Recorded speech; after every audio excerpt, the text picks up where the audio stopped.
Thanks for staying with us. Rohan D'Souza hails from Goa, India. He jumped at an opportunity to come to Trinidad some 8 years ago and made our country his home. As the proprietor of the Oblique Imp, Rohan provides discerning fashionistas with an eclectic selection of jewelry and accessories from the East.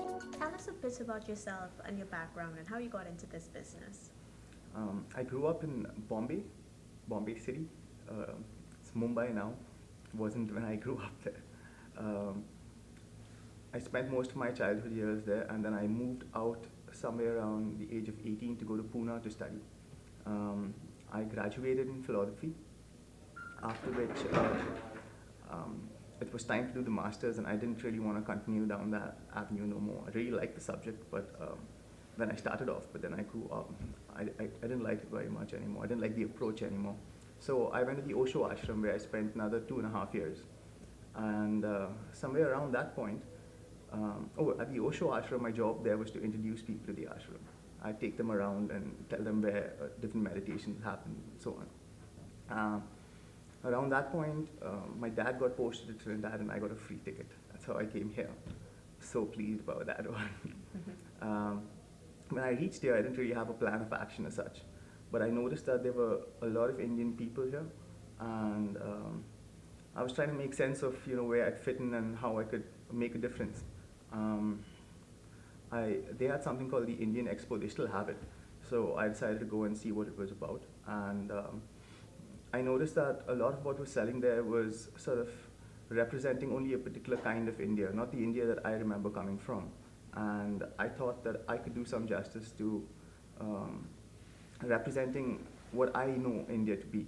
And so I got a loan from my parents, 10 grand, and my girlfriend at the time, also 10 grand. Both of them gave it to me because each other were giving it to me. And there's this place in Woodbrook called Alice Yard, and they gave me an opportunity to go and sell my stuff there close to Christmas. And in 15 days, I paid off my loan, which allowed me to get a bigger loan. And I decided to sort of like get a base in the West. I put these things in my head, and then I want to do them, and then I don't really see how feasible they are. So I opened a shop on Arpita Avenue. It's called the Oblique Imperative. I did pretty well for a while, but I wasn't so much of a shopkeeper. Like, I'm not a very good shopkeeper, so I had to close down eventually, but I still continued selling what I was. I got little children to come and paint parts of the shop. I painted every inch of it, so it felt like an extension of myself. Giving that away was very, very hard. Since the Oblique wasn't imperative, I changed it to the Oblique Imp, and I thought myself to be sort of impish. I understand Trinidad thinks that doesn't like that word very much, but a negative connotation sometimes. Yeah, but it was just like a playful kind of word, and I thought myself to do some justice to being one. And then I moved on to what I'd like to call the Oblique Implosion. Now, the Oblique Imperative was finding your own path and making your road as you walk it. So you have an oblique perspective, and it's only now you only have this moment, so you have to do that right now. The Oblique Imp is just like a funny little thing. The Oblique Implosion, though, is using the same oblique to be able to implode within. So to be able to learn yourself. So as you learn yourself, you could be able to express yourself and do more justice to your existence. Yep. How does it transcend into your pieces? Initially, I started off with clothes and jewelry. I recognized that I didn't have the patience to fold and sizes and so on, so I just moved to jewelry and accessories. Seeing as I want this to be more movement than just a business of sorts, I'd like to be able to move on to food products and a way of life that would embody like the meditations that I learned in the ashram, and an approach that would allow us more access to ourselves. So at this point, see, I come from Goa. Goa is sort of like a place which is, it was born, the Goa we know right now was born somewhere in the 60s, so it was countercultural. So it isn't India per se, but it does represent the Tandavas and the Babas in the mountains with locks like all the way to the ground, and the styles of Rajasthan and Nepal. Now, I'm not even doing the India thing anymore because I recognize that I don't want to like be this person who from India who sells India, and like I just want to be able to learn things from the world and then express them. So as of now, every time I go back to the east, I try and hit one new country. So far, I've done India, Nepal, and Thailand. Next time, I hope to do Laos and Cambodia. So my pieces now, the like necklaces like these ones here, those are from Nepal, which is Buddhist in nature, and their pieces are mostly lapis lazuli, coral, turquoise, sorry, and a lot of other pretty stones and metals that combine to be able to make beautiful jewelry. I noticed that people in Trinidad, especially the art and the music community, dig this so much. Makes me feel good about myself too. And then like the silver pieces you see around are from Rajasthan, and they haven't changed over the last 200 years, well, as far as I know. And so that's what I get from there. Then I get a lot of leather, hippie belt materials from Goa, bed sheets, which could be used as wall hangings. The pendants and rings, and a lot of other little curios that I just find interesting. If I think I could sell it for some profit that will allow me travel, I'm very happy, because finally what I want to do is just travel as much as I can. You handpick the pieces? Every piece is handpicked. I go and I meet the merchants in the mountains, and they tell me about the process. Like I went down to this place called Channapatna to get toys once. Now Channapatna used to be a very sort of like the toy industry of India, and they used to export toys and so on, but then the Chinese came and started making those same wooden toys in plastic. And so for the last 30 years, they're kind of running out of business, but they're still trying. And the artisans, they were so happy to see me. They got me to go and like use a lathe and a few of the machines and actually try and design some of my own toys. So I get to meet a lot of interesting people on the way. What has customer response been like to these pieces? And I suppose you tell the story behind each one when you're selling?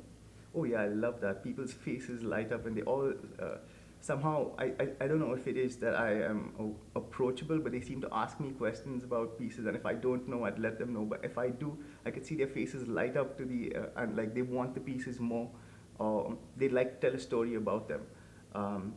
Now, I learn as much as I can. For instance, if I go to Nepal and they have dorjis and Buddhist pendants and mandalas and mantras and all these things that like learned a little bit about, and I tell them. How often do you travel? Not as often as I'd like to. It's very, very expensive, and I'm not so much of a businessman yet. My girlfriend does help me out, my Empress. Maybe once every year and a half or so is what I aim for. And you get enough pieces to sell throughout the year? I get, well, it doesn't really work like that. I wish I could do that, but I buy a certain amount of pieces, whatever I can get at that point, depending upon how much money I have to invest. And then I make contacts, and I Skype the people I've previously bought from. So I'm kind of limited to what I can get when I'm already in Trinidad. While my mom has been helping me out recently. She has a really nice eye. She taught me how to bargain. I get it all from her. And then she shows me the pieces and I ask her to get a few more. How do customers respond to your pieces? There's a cross-section of customers, a lot of them. I mean, I get all kind of responses. It's very rare that one responds similarly. Oh, there are some similar cases, yeah. When I say someone Trinidad likes the sound of authentic Indian jewelry.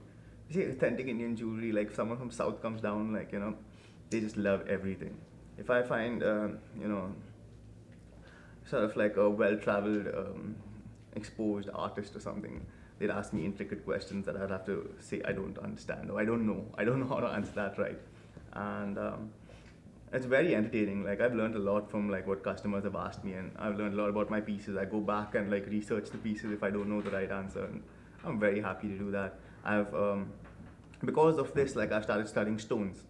I've always been sort of interested in them, but now I feel a passion. Like, I like the stones, and I actually have stones with me. For instance, if I'm buying stones in Thailand, I don't know my stones. They want to entertain me. They don't care if I have money. It's so weird. Interesting. What are the challenges that you experience as a small businessman? I don't know if this is really relevant as far as being a small businessman. I recognize that being in Trinidad, like as a foreigner in Trinidad, this be local, buy local has been sort of like something that I've experienced in the last 3 years, and I'm left out of a lot of sales that I could make some money from. And you know, I'm not Nike or Reebok. I'm not come here to change everything. I've just come here to be able to sell my goods and make a buck and like do some travel with it. I respect you all wanting to buy your own products that are from here, but I come with a sense of exposure that everyone can benefit from, and I don't see how I'm changing anything for the worse. So that hurts me a little bit. And I know a bunch of the artists and musicians in this country, and because of that, I have avenues to go and set up at a gig or an art show, and that allows me to be able to make rent. If it wasn't for that, I wouldn't be able to continue doing this in this country. What is your opinion of the fashion industry here in Trinidad and Tobago? Do you think that the fashion industry has the potential to contribute significantly to our GDP? I think so. I recognize that there's been a lot of changes in the last, I've been here for 8 years. I've been doing this for something like, say, close to 6 years. And since Anya won Project Runway, and you know, like the other designers, the cloth, and a few other people have been like coming up with really radical, cool stuff. I generally set up my pieces at Tobago Fashion Week, San Fernando Fashion Week, as well as UTT Fashion Week. I was so impressed with like the designs that they've come up with. I'm not a fashionista per se, right? I'm like a hippie from the roads of Goa who like does this stuff, but there's a lot of fashion involved with expression when one decides to be able to walk the earth this way. And I think that I wouldn't go so far as saying that it would contribute greatly to the GDP, but